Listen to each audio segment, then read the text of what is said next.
बच्चों को जब कहते हैं बच्चों फ्रेंडशिप अच्छा करना, आप तो हमारे फ्रेंड के पीछे पड़ रहते हैं, उसमें क्या गलती है, उसमें क्या गड़बड़ी है, वो क्या गड़बड़ी है क्या गलती है खुद ही समझ जाओगे, हमको समझाने की जरूरत थोड़ी ही पड़ेगी।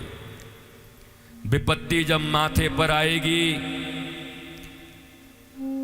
विपदा जब आएगी, दुख आएगा, तो खुद ही समझ जाओगे कि संगति का कितना बड़ा असर होता है।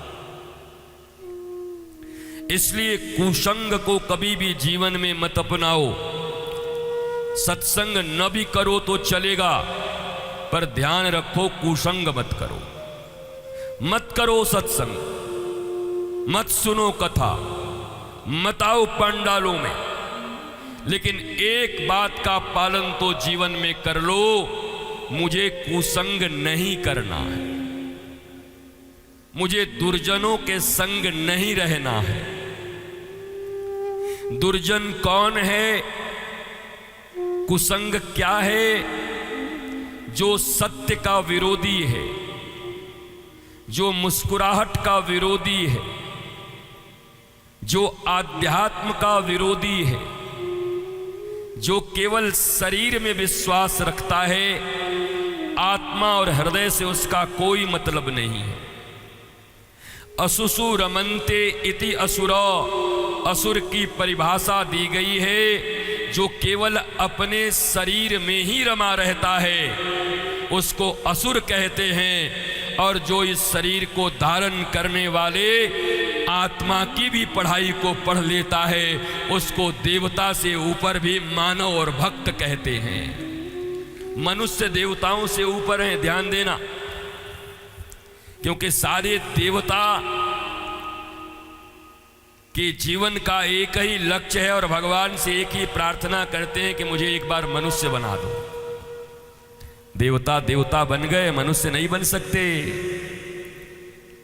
इसलिए दुर्लभो मानुषो देही, मनुष्य का शरीर ही दुर्लभ है। तुम्हारे जीवन में पढ़ाई का, लिखाई का, कमाई का, मित्रताई का, रिश्तेदारी का आधार पैसा है, शारीरिक सुख है, कुछ मिनटों का अनियंत्रित अमर्यादित खुशी है, या तुम्हारे जीवन के प्रत्येक कर्म का आधार बेस आत्मा, सत्य, धर्म, अस्तित्व, मुस्कुराहट, स्वस्थता, आनंद, प्रेम, शांति, क्या है दोनों में बेस बताओ। अपने जीवन में किसी भी कर्म को करने से पहले अपने से दो सवाल करना।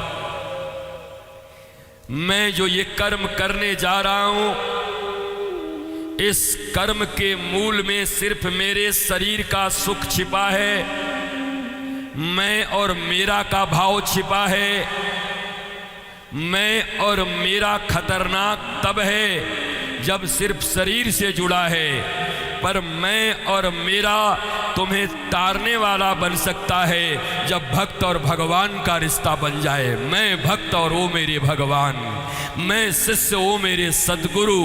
अगर ये मैं और मेरा है तो बात बन जाएगी। और तुम जिस मैं और मेरे में जी रहे हो, मेरा शरीर, मेरे शरीर से जन्म लिए दो लोग, और इस शरीर की वासना पूर्ति ही मेरे जीवन का एकमात्र उद्देश्य और कर्तव्य है।